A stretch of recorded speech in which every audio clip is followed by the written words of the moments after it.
We're going to discuss the normal liver.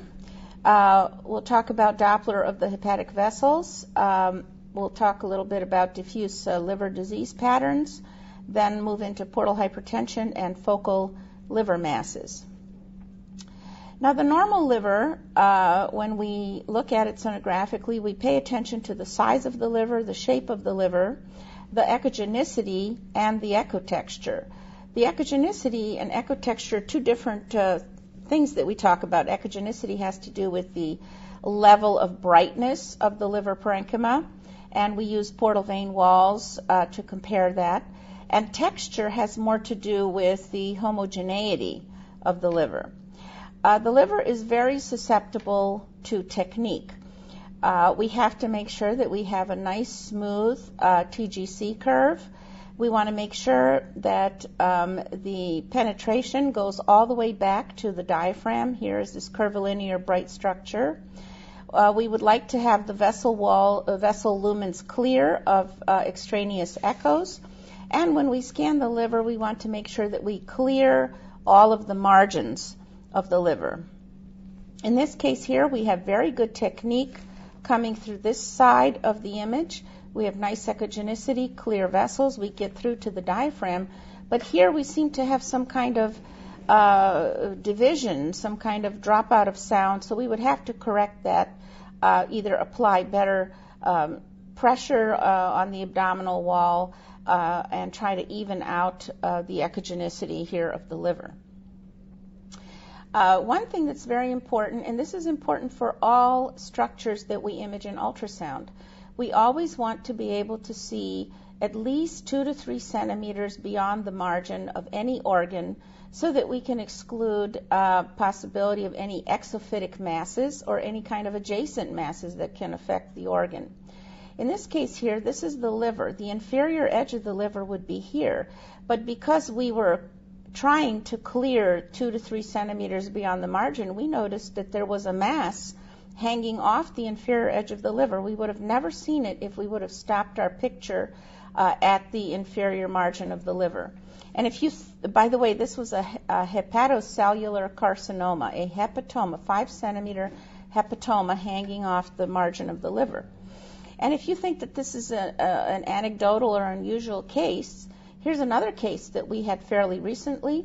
Hanging from the inferior margin of the liver was this large mass, another hepatocellular carcinoma hepatoma, and that's the right kidney here.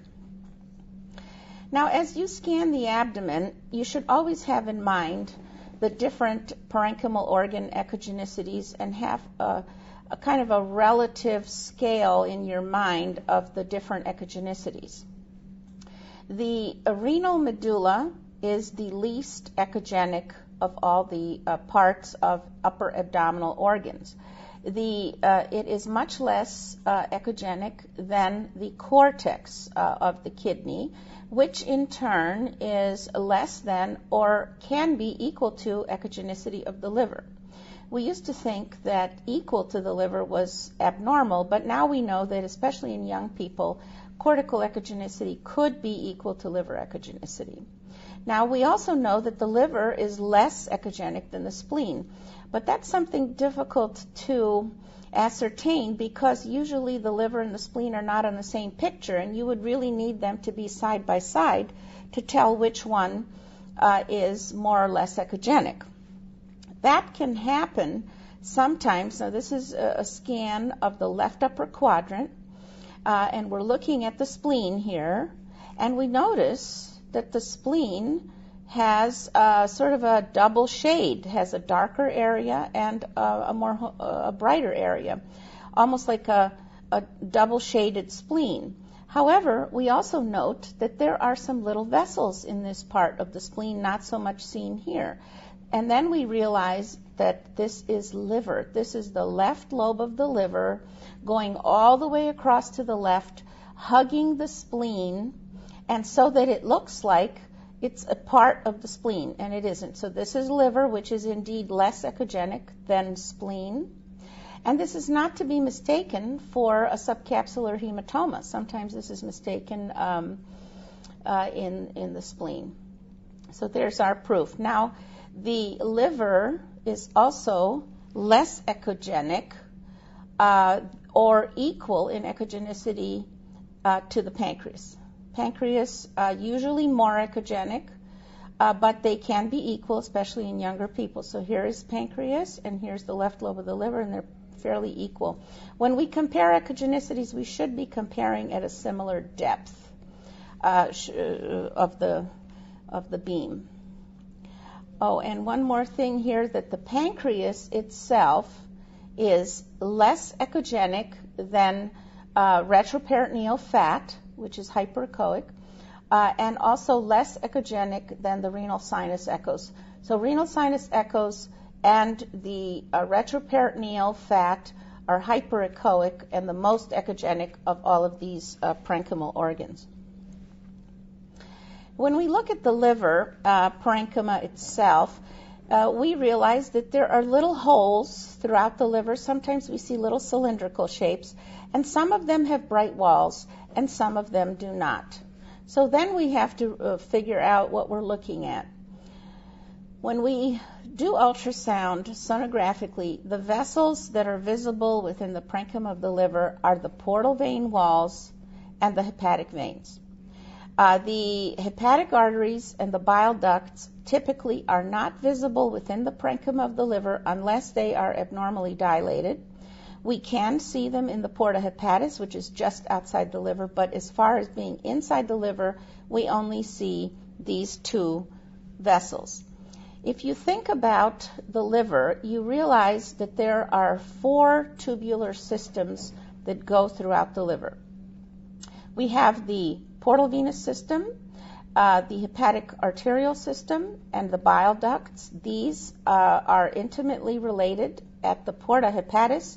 They join together as partners in the portal triads, and they stay together throughout their entire branching throughout the liver.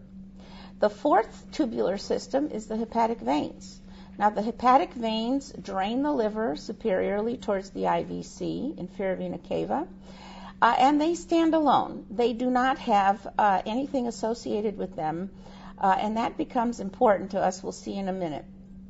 So the portal triads then are maintained throughout the liver, and that's partially, that is what is causing this reflectivity of the walls.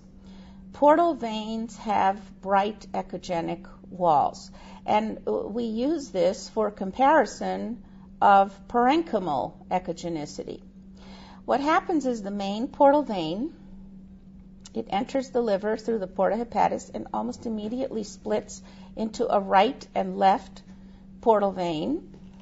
The largest portal veins divide horizontally approximately in the middle of the liver, and they supply lobes and segments, and they carry blood flow into the liver. Now, the reason that portal veins have bright walls is, number one, because of the portal triads, which is the portal vein, the little hepatic artery, and the bile duct. So all we're seeing here is the portal vein. The little artery and duct are small, so they just provide reflectivity. We also have some reflectivity from Glisson's capsule, from the little lymphatics and nerves and connective tissue around the portal triad. So that's why portal veins have bright walls. Hepatic veins do not. And why is that? Well, it's a matter of contrast. The hepatic veins have imperceptible margins. They actually have walls, but we just don't see them. If we look at what they look like by configuration, they're more vertically oriented. They enlarge towards the inferior vena cava, and they actually have sort of an umbrella configuration where the spokes of the umbrella come together superiorly and the rest of the spokes drop down throughout the liver. Now, these veins are found between lobes and segments, so we use them as anatomic dividers, and they carry blood flow out of the liver. They do not have any other adjacent little structures, therefore we do not perceive their walls. Here's an umbrella, just for your imagination, you can see that the spokes of the umbrella come together at the top, which is here. So if we take a slice through the very superior portions of the liver, we can see longitudinal orientation of the hepatic veins. Now, as the veins drop down and we take a transverse section lower, these veins will be cut and look as like circles. So here is the middle hepatic vein, and here is the right hepatic vein, showing us lower in the liver as a cross-sectional configuration, cross-section, which we would be doing through the spokes of the umbrella. Now, having said that, we always find exceptions to the rule. Now, I just told you that portal veins have bright walls, and now all of a sudden I'm showing you a picture of a portal vein that does not have bright walls. Some portal veins may not show echogenic walls because they become parallel with the beam. Parallel is the worst angle for B-scan. So we're losing resolution, and we simply lose resolution of this portal vein wall. Here, on the other hand, are hepatic veins. Now, I just told you that hepatic veins do not have bright walls, and all of a sudden I'm showing you a big hepatic vein with bright walls. Well, it is true that some hepatic veins may show echogenic walls.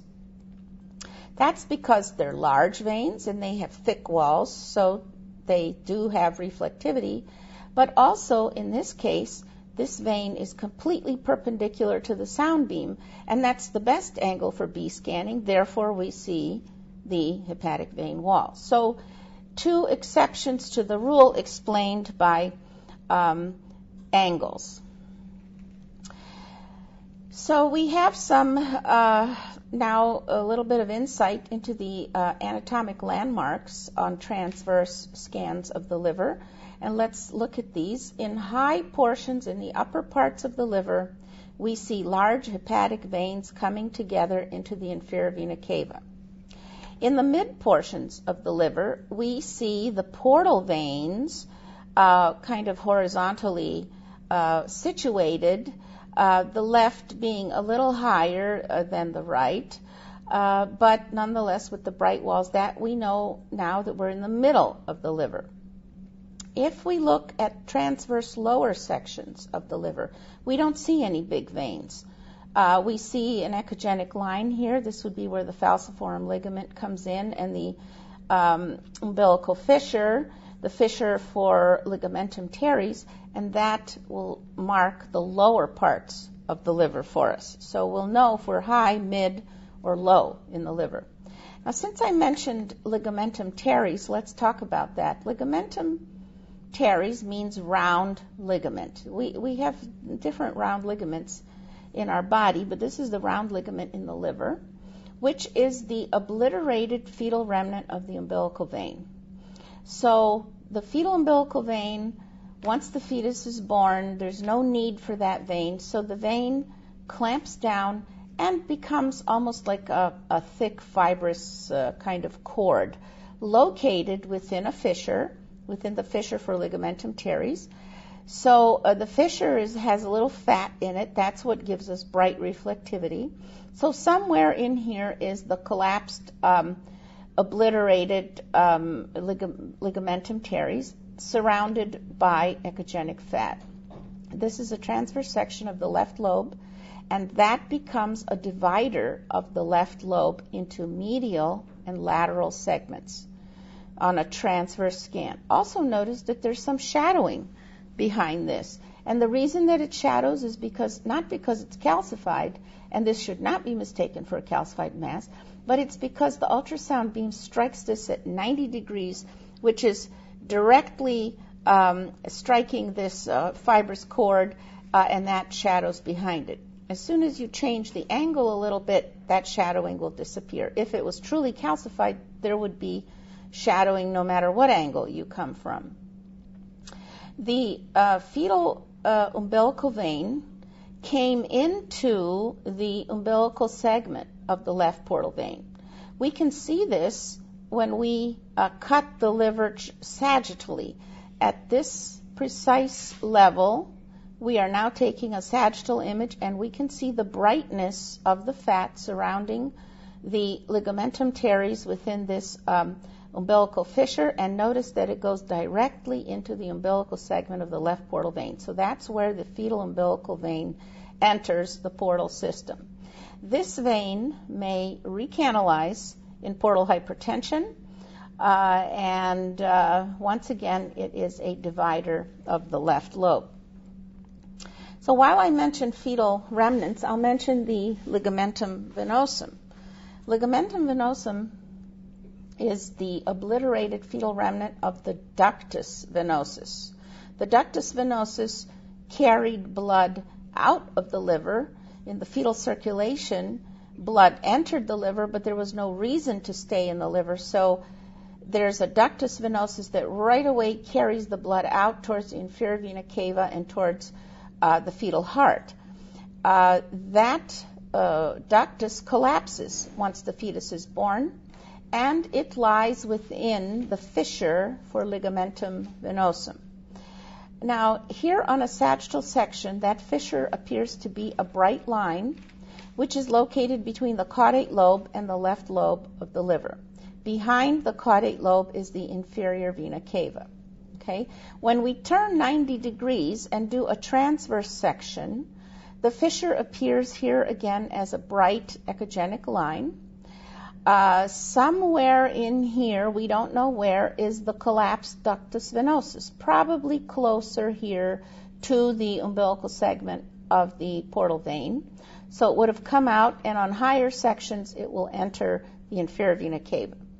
Notice that that fissure is a broad plane. It's a line on transverse, it's a line on sagittal, so it is not a linear kind of fissure, but it's rather fairly broad. And that is our divider for caudate lobe from left lobe of the liver. This vein does not recanalize in adults. You don't see this vein ever again, except perhaps in the very small neonate that has umbilical vein catheters. You might see it, but once the child grows, this vein is obliterated and does not recanalize in portal hypertension. I mentioned the caudate lobe. When you think of caudate, you think of something caudal, but yet that's not really what this means. Caudate in Latin means tail. So the caudate lobe is like the stubby tail of a dog. Here's a little puppy here. And it's actually one of the more cranial parts of the liver. Now, we pay attention to the caudate lobe because the caudate lobe is functionally an autonomous segment. And it has often been said that it is spared in liver disease. It has its own blood supply. It takes blood supply from the right and the left portal veins. And you can prove this to yourself if you carefully scan.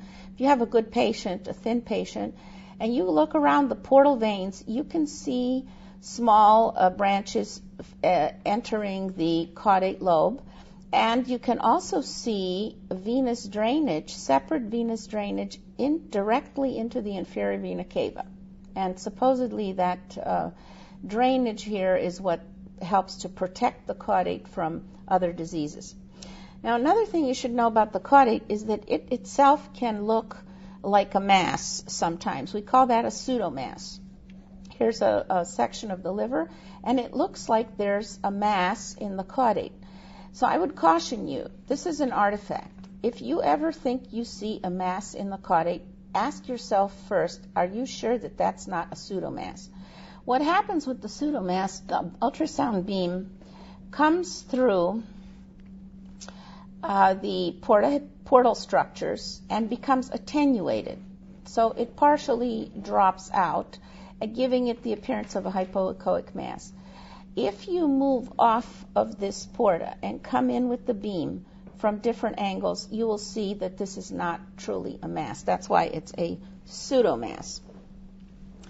Also, the caudate lobe can become enlarged, especially with cirrhosis. We can actually measure that. This is described in the literature.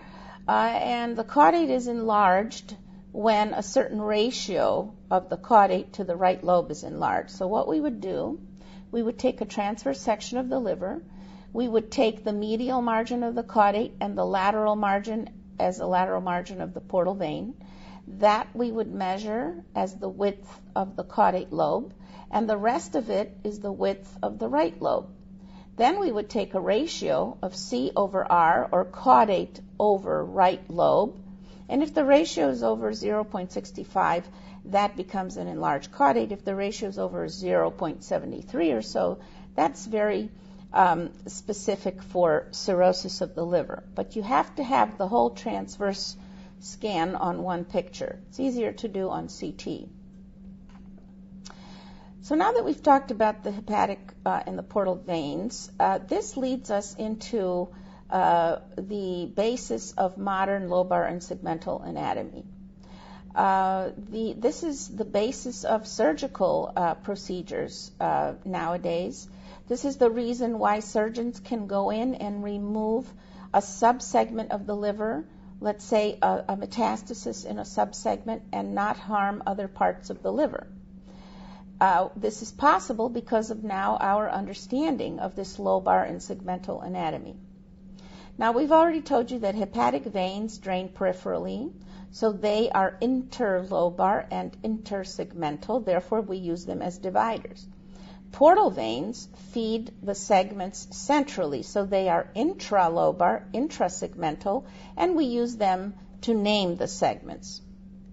So here we'll start with the hepatic veins as dividers. Here's a transverse section high in the liver, and we see the three hepatic veins coming together at the inferior vena cava.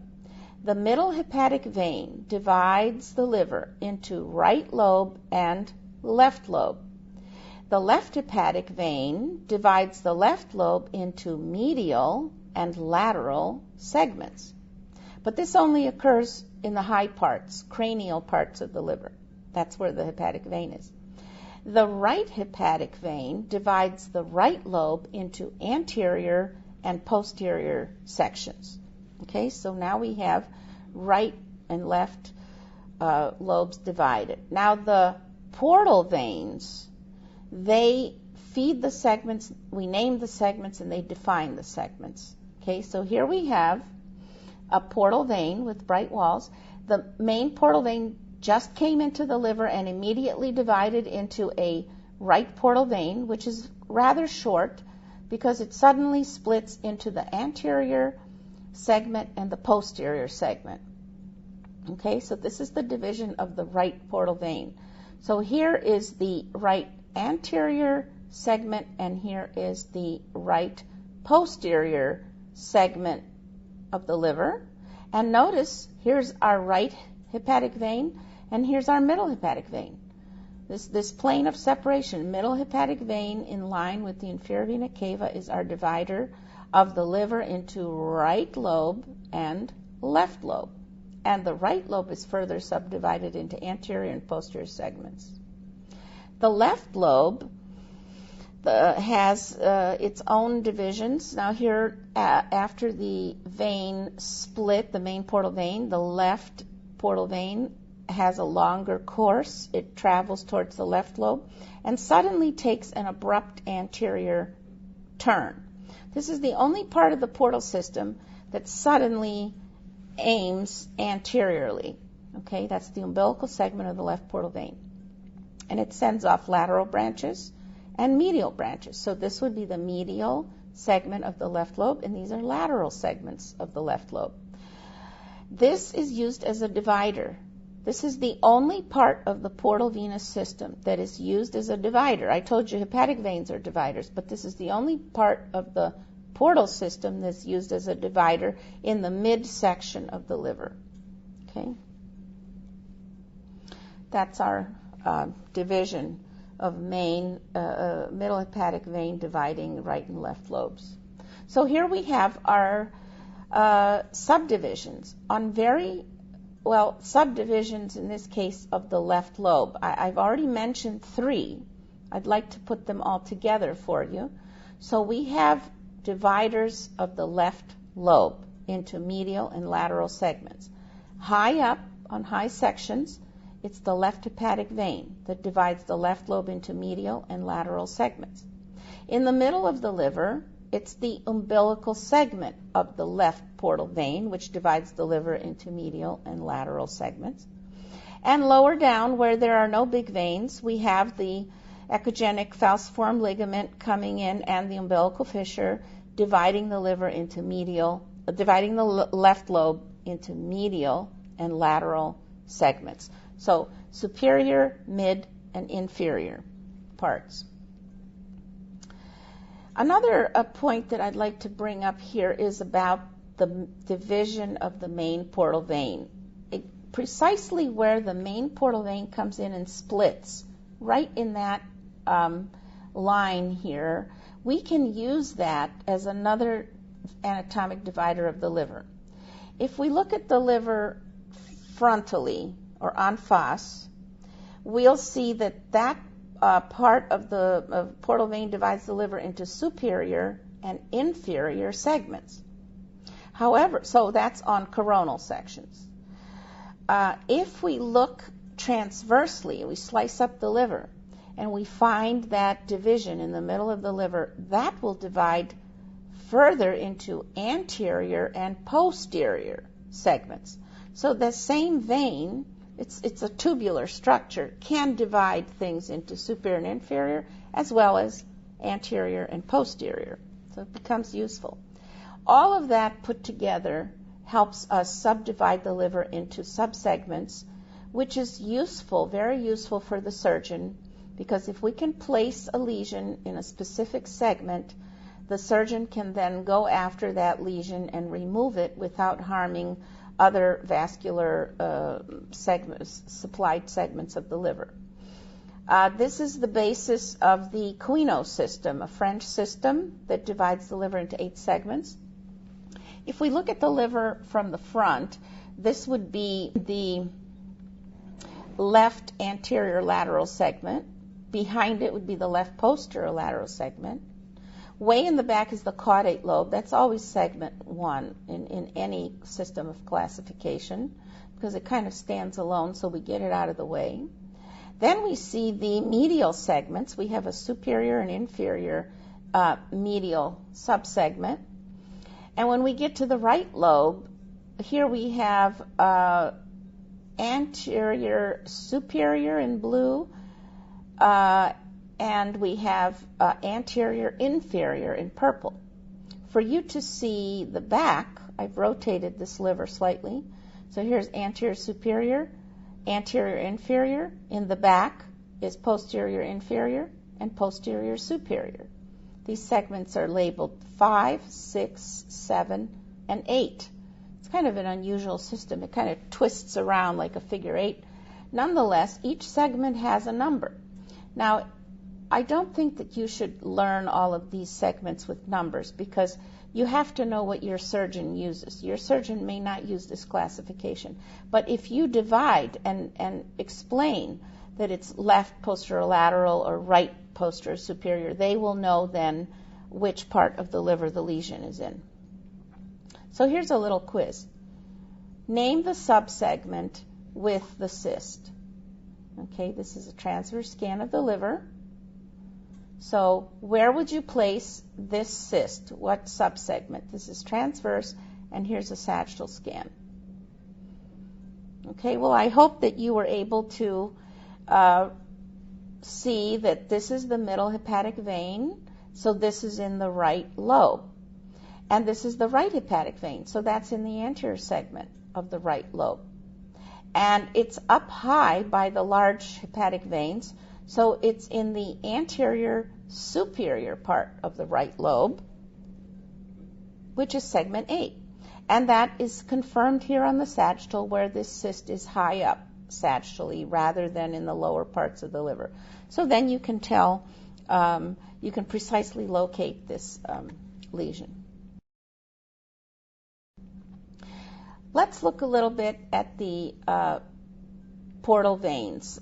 For this, we have to talk about the Doppler a little bit because nowadays we do more and more Doppler. In a normal main portal vein, we have continuous forward flow. The liver is always available for detoxification of substances, anything that you eat, any breakdown products from the spleen, the gut, etc. So it's constant forward flow with a low velocity. If you did velocities, usually they're 15 to 28 or 30 centimeters per second. The flow is into the liver, shown here on this color Doppler. Red means flow towards, so we have flow towards the liver. It's an undulating pattern, which reflects respiratory variation and may reflect cardiac variation. It's a slightly turbulent, rough, low rumble kind of flow, and that's because it's located between two capillary beds, between the mesenteric venous system and the hepatic venous system. What's abnormal? Well, abnormal is when that flow becomes too pulsatile. It may then start resembling hepatic vein pulsatility, and that would mean that there's elevated right heart pressures and that there's transmission of pressure through the sinusoids into the veins. We can see this with tricuspid regurgitation. We can see it with moderate to severe right heart failure or pericarditis. The exception would be in the young child, where the liver is so soft and pliable that it can actually transmit cardiac pulsations and central venous pulsations from the heart.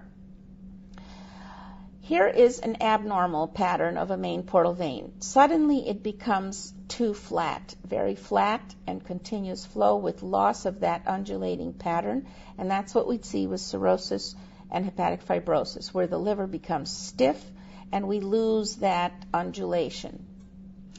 The hepatic artery, now let's look at the hepatic artery. The hepatic artery typically has a very rapid systolic acceleration. It's a nice arterial pattern. It has continuous forward flow of blood into the liver throughout the cardiac cycle. So it has a low resistance pattern. In other words, fairly high diastolic flow because blood freely enters the liver. It is always in the same direction as the main portal vein flow.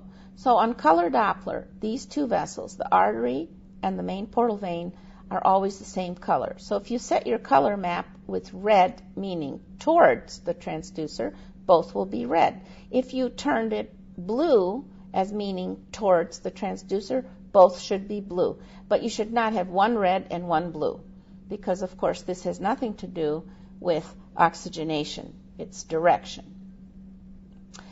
It's also interesting that the portal vein and the hepatic artery sort of have a mutual understanding between themselves. The portal vein carries 70 to 80% of the blood into the liver, whereas the hepatic artery only brings in 20 to 30% of the blood flow. But the artery brings in the fresh oxygenated flow, but the portal vein brings in deoxygenated flow from the splenomesenteric system. However, it's carrying a lot of flow. And there is a certain homeostatic mechanism between the portal vein and the artery. So if the portal vein flow decreases, there's a signal given to the artery to increase blood flow. So as a liver becomes sicker and develops more cirrhosis and blood flow cannot come in through the portal system, the arteries tend to enlarge to bring in more flow. Okay, so you saw the normal waveform. Now here's an abnormal waveform. The waveform becomes abnormal when the resistance becomes increased and diastolic flow drops. So we see such a pattern after eating, postprandial.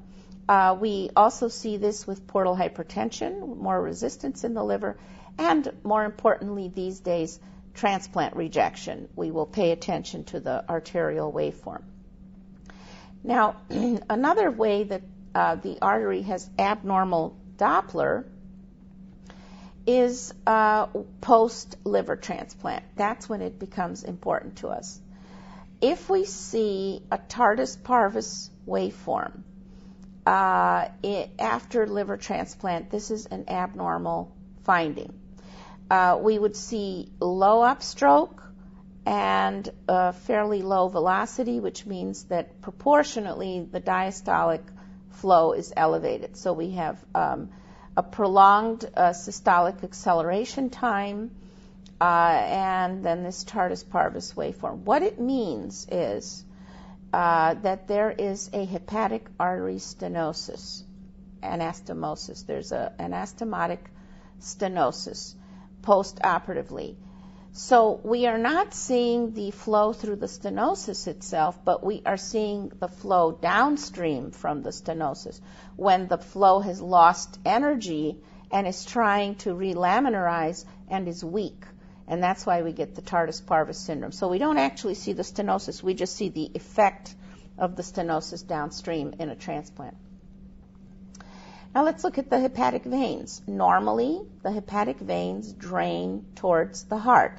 That's why they're registered here in blue, away from the transducer. And on the spectral, they are also registered away, usually below the baseline, towards the transducer where we have systole, diastole, but we have above the baseline when we have the atrial kick.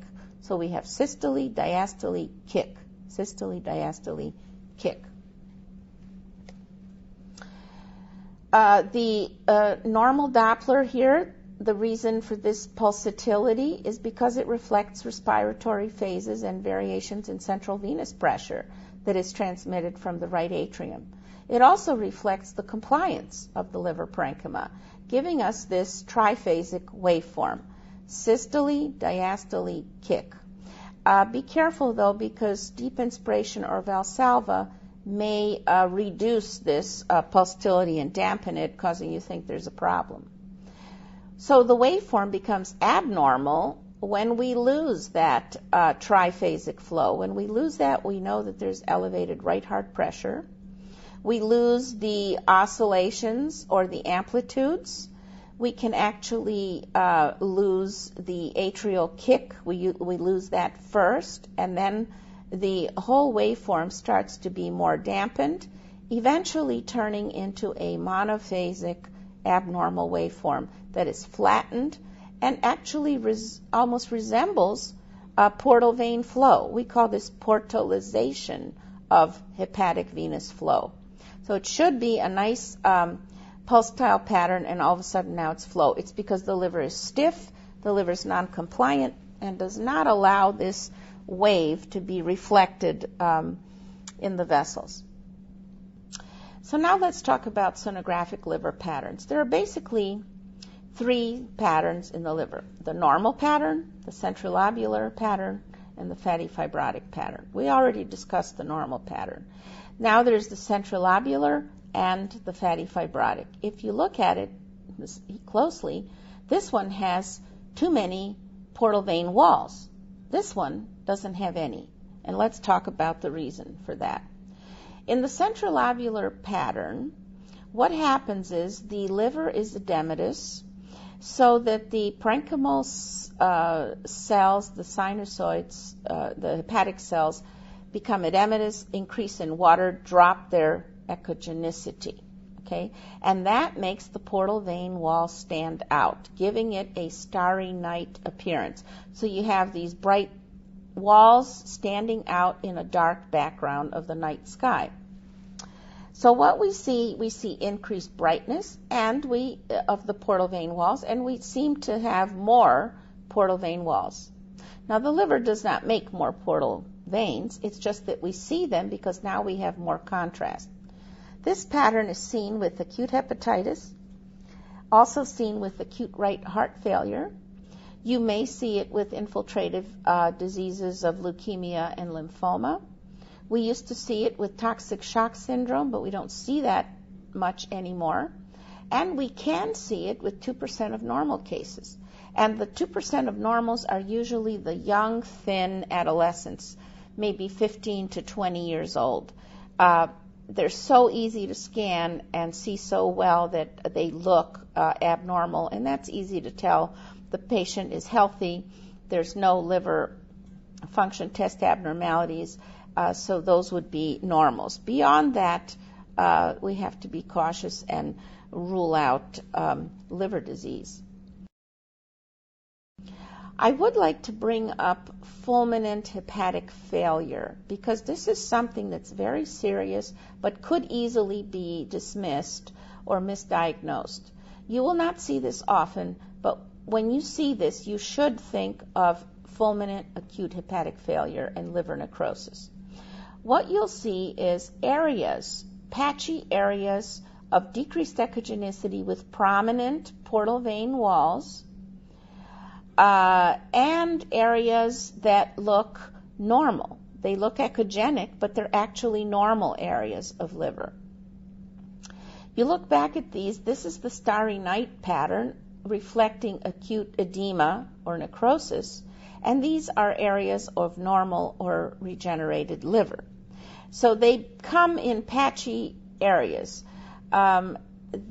This is a case that we recently had of a 22-year-old man who came in with jaundice, and we saw areas of the liver that had increased portal vein brightness, and we thought that that looked like acute hepatitis, yet other areas of his liver seemed to be normal. He did have jaundice, and he was not that sick. However, his bilirubin was close to 30. He eventually got up to 30 in the hospital. And he became so sick that he ended up with a liver transplant. So what happened in this case? It turned out that he was using herbs, certain herbs for bodybuilding, and apparently developed some kind of toxic effect from these herbs, and developed liver failure and ended up with a liver transplant. I have seen such situations happen. One case was a sulfa drug reaction, a woman who was on sulfa drugs for bladder infection, who came in as an outpatient and had this appearance. So we thought that something was very unusual and wrong. We sent her to the emergency room. And after I followed her up in 3 weeks, I found out that she too went into liver failure and had a liver transplant from sulfa drug reaction. Another patient that I had, that I recall with this pattern, was a 34-year-old woman who was weak, a little bit jaundiced, and I thought also outpatient setting, and I thought, gee, this liver, something's very wrong. I sent her to the emergency room, and on follow-up, I found out that within 24 hours she was dead. Autopsy revealed that she went into heart failure. She had lupus myocarditis and lupus hepatitis and developed this acute fulminant failure. So these are unusual cases, nonetheless serious, and we should not dismiss such an appearance. If you're not sure, if it doesn't look like it matches the clinical picture, we should send the patient right away for evaluation. The fatty fibrotic pattern is opposite. We have increased echogenicity of parenchyma. There's some kind of infiltration with fat or fibrosis going on in the liver, which increases the echogenicity high enough that it matches the portal vein walls, and the contrast is lost. Therefore, we do not see the echogenic portal vein walls. In this pattern, we look at the echogenicity, that's increased, but then we have to look now at the echotexture. It could be a smooth, homogeneous echotexture of the parenchyma, or could be heterogeneous or coarse. Sometimes we see sound attenuation, and this type of pattern is usually seen with fatty infiltration, but also seen with chronic hepatitis and cirrhosis. So here's the fatty fibrotic pattern with the homogeneous echotexture. Here's the fatty fibrotic pattern, loss of portal vein walls, with the heterogeneous pattern. Notice we almost see little tiny rounded masses throughout, a little bit nodular. That's what gives it this heterogeneous appearance. Let's look at the fatty liver. Fatty livers are of this pattern, echogenic, loss of portal vein walls. When it's a very pronounced case, there's so much attenuation that we can't even image the hemidiaphragm.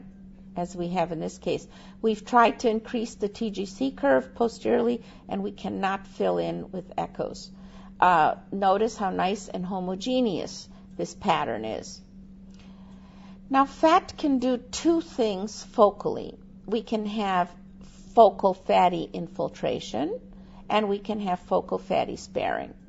Okay, here's focal fatty infiltration, where we have areas of fat. Now, the fat part is echogenic.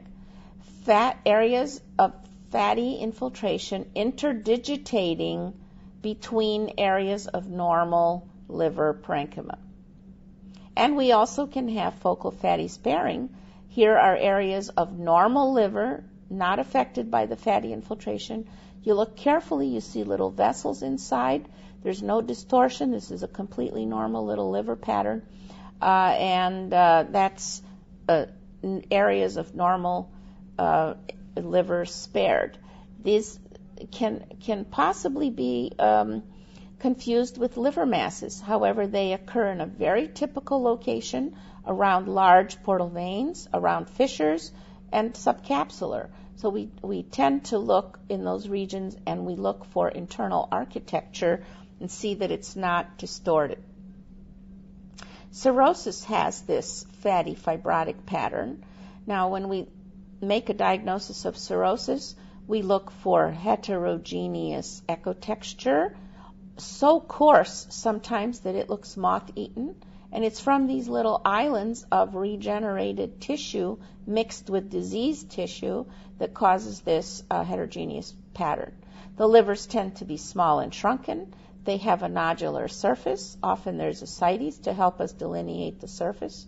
And these are the livers where we can see the enlarged caudate. So if you see an enlarged caudate to right lobe ratio, and if it's over 0.73, that's a 99% specificity for cirrhosis. It's not sensitive, but it is specific. Here's a cirrhotic liver. Try to imagine what you would see in ultrasound.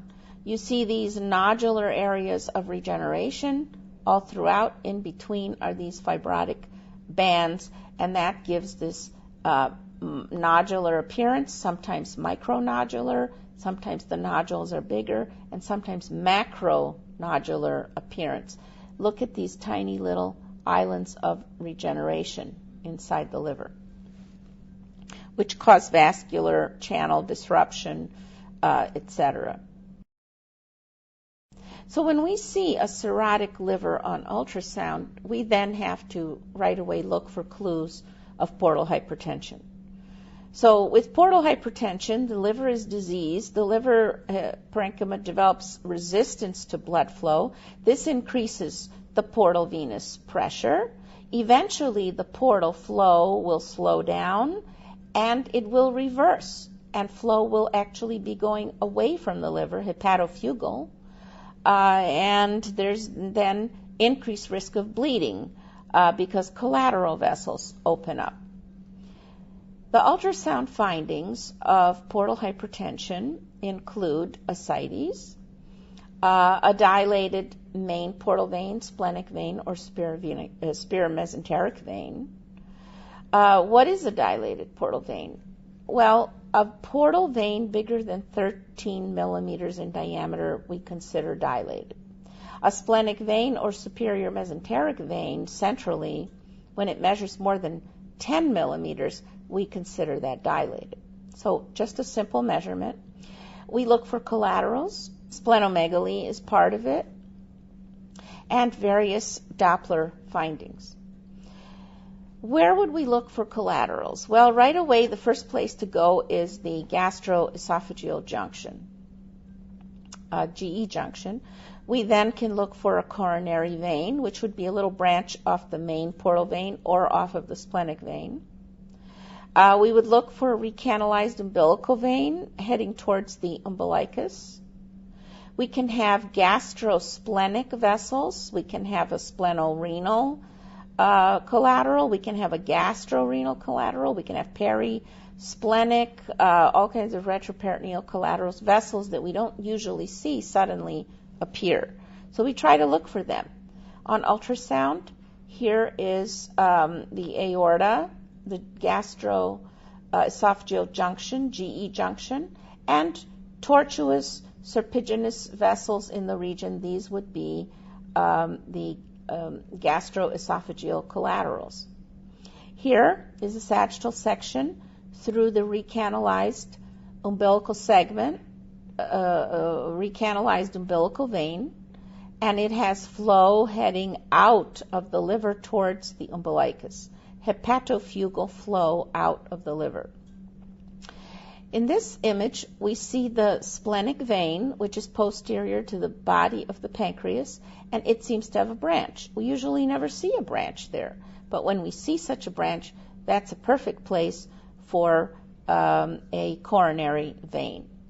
Here's a spleen with large vessels around it, up in the left upper quadrant. Perhaps these are gastrosplenic collaterals. Here's perigastric or perisplenic kind of collaterals. Here's a large spleen with the left kidney, and there's a large tortuous vessel in between, a splenorenal shunt. What are the Doppler findings in portal hypertension? Well, let's look at the portal veins. First of all, we're going to lose the respiratory variation. The waveform becomes very flattened. We have a drop in the velocity of the main portal vein, and eventually it may reverse and be on the reverse side hepatofugal flow. Hepatic veins start to lose their normal pulsatility. We had systole, diastole, kick, and now all of a sudden it's becoming a very flattened waveform. Hepatic arteries, the only thing we'll see is that they can become quite large. And also notice here on this color image, the hepatic artery is red, the main portal vein is blue. They're opposite colors. The artery and portal vein should be the same color. This means that the artery is going towards the liver and the vein now has hepatofugal flow. So we can see that as two different colors. You can also see enlarged hepatic arteries in the parenchyma of the liver. And what happens in that situation is in the portal triad, where you have the little portal vein, on top of it is dilated a little hepatic artery. Now also sits there the bile duct.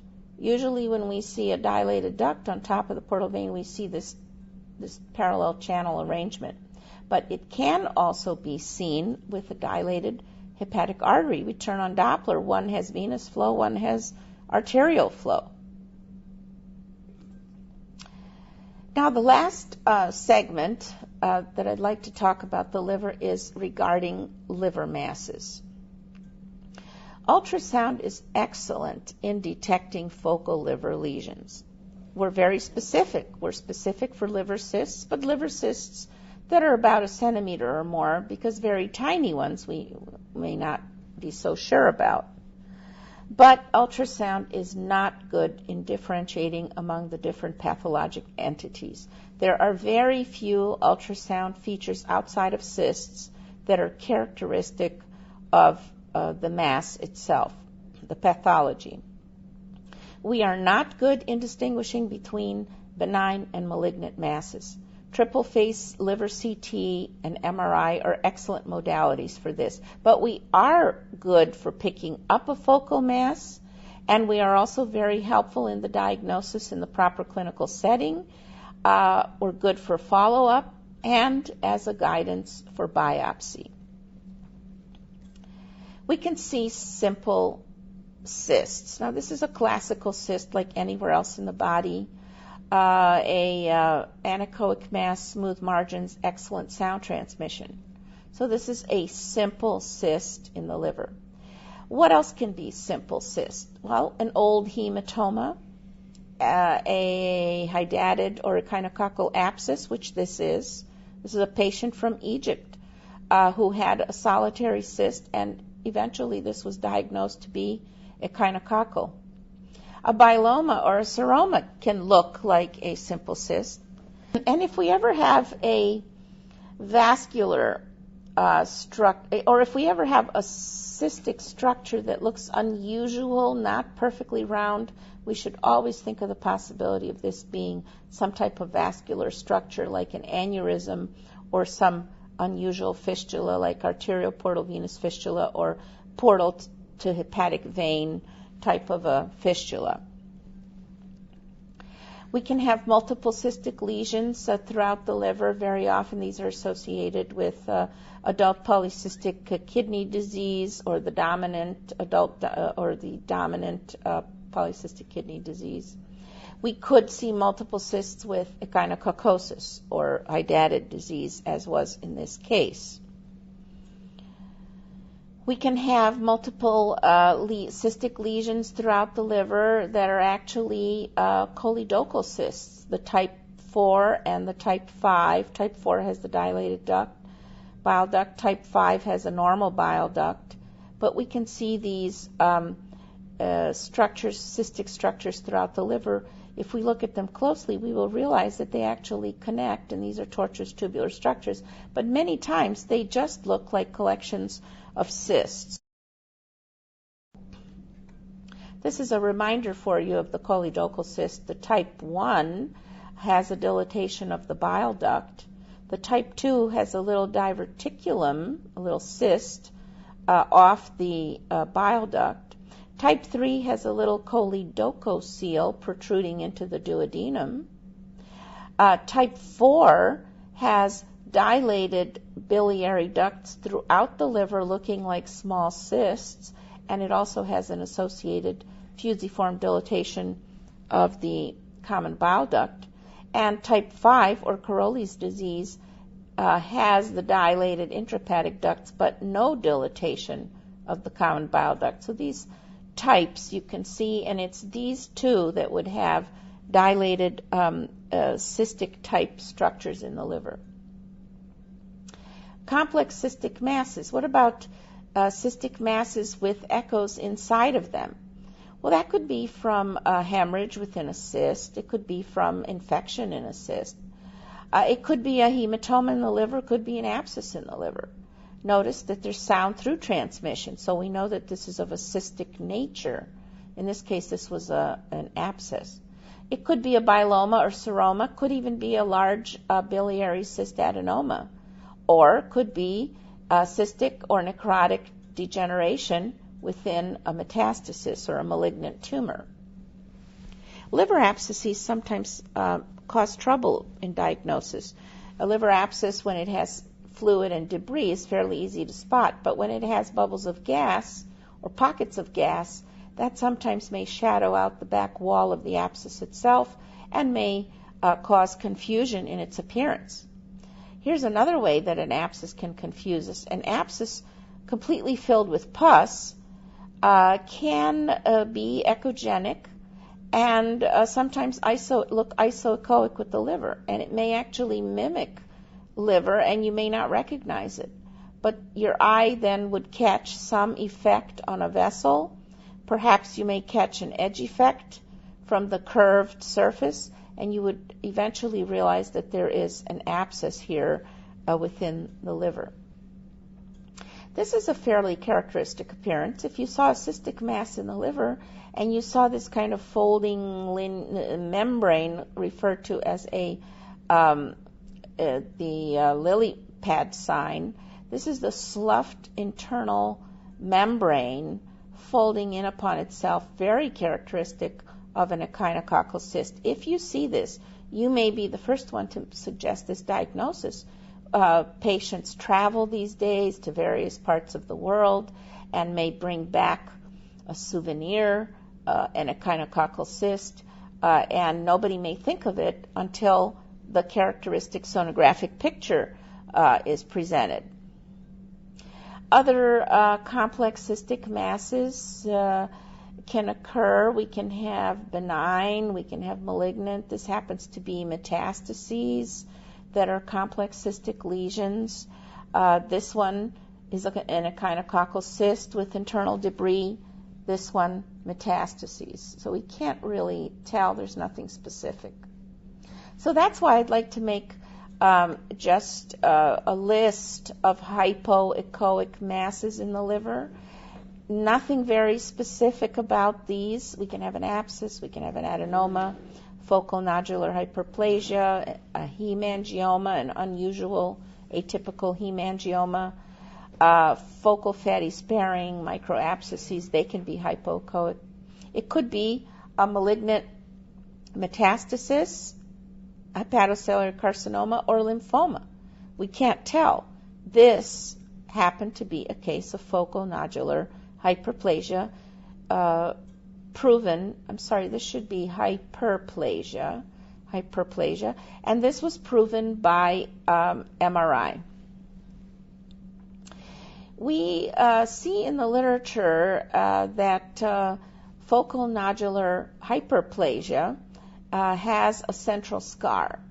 However, this is not diagnostic. It's fairly characteristic, but it is not diagnostic. And here's why I'd like to show you. Here's a lesion with a central scar, and this was a hepatocellular carcinoma. This was a lesion that seemed to have a central scar, and this ended up to be a giant hemangioma. So you see, even that central scar is not characteristic enough to be 100% diagnostic. We also have lesions in the liver that are homogeneous and hyperechoic, and most of the time they are hemangiomas. Both of these are, but we have to be very careful. There are other lesions that can look exactly like this that are not hemangiomas. Hemangiomas, when they are found incidentally in asymptomatic patients and in a young patient, a patient under 40, well, such a lesion we can call a hemangioma if it's under 3 centimeters. But if the patient is older, beyond 40, or if the patient has any other medical illness, we have to then prove this to be a hemangioma. Let me show you some atypical hemangiomas. This is hemangioma atypical, heterogeneous. This one has some cystic spaces. This one is not totally hyperechoic. This one is hypoechoic and has some sound transmission. All of these are hemangiomas, but they're not typical. Now let's look at something hyperechoic. What's the differential of a hyperechoic lesion in the liver? Well, we all know about hemangioma, but it could possibly be an abscess. It could be an adenoma. Could be focal nodular should be hyperplasia. It could be focal fat, could be a hemorrhagic cyst. And it could also be something malignant. Could be a metastasis, could be a hepatocellular carcinoma, could be lymphoma. Not very specific. All of these are unusual, but this one happens to be a thyroid cancer metastasis. So you see, nothing is 100% in the liver. Now, when we talk about multiple solid masses in the liver, the differential diagnosis is metastasis, metastasis, metastasis. But there are other pathologies that can mimic this, that can be just the same. Usually we would say metastasis and we would want to have a history to see what's going on. But it's still, even in this case, not 100%. We can have regenerating nodules in a liver in cirrhosis like this patient had, and this patient has lymphoma, masses within the liver. So even solid metastases are not 100%. Here's another patient with multiple focal hypoechoic masses, and this was multiple atypical hemangiomas. And this one with small hypoechoic masses was microabscesses in an immunocompromised patient. So multiple hypoechoic solid masses is not always metastatic disease. Some metastases are calcified, and we usually think of them as coming from colon cancer, but there is a whole laundry list of other cancers. We can see calcified metastases with ovarian cancer, breast cancer, stomach cancer, pancreas, osteosarcoma, leiomyosarcoma, chondrosarcoma, teratocarcinoma, so certainly not a specific appearance. What's very useful with sonography is that when we're not sure we need a tissue diagnosis, we can just guide a needle straight into the mass and get a biopsy or provide drainage if it's an abscess, and that's extremely useful. Before I close, I just would like to remind you that when you have a case of liver metastases, you should always think a little further to see, are those metastases causing any complications, such as segmental biliary obstruction. You should double check the vessels. Are the metastases invading vessels? Is there invasion of the portal vein? Is there invasion of hepatic veins? This is a patient who has hepatocellular carcinoma in the left lobe, and tumor has grown into the main portal vein, tumor thrombus. You should look for necrosis, maybe hemorrhage or some kind of superinfection. These are all possible complications of liver metastases. So in conclusion, we have discussed the appearance of the normal liver. We've talked about normal and abnormal Doppler patterns of hepatic vessels. We've covered diffuse liver disease patterns. We've talked about portal hypertension and discussed focal liver metastases. Thank you for your attention.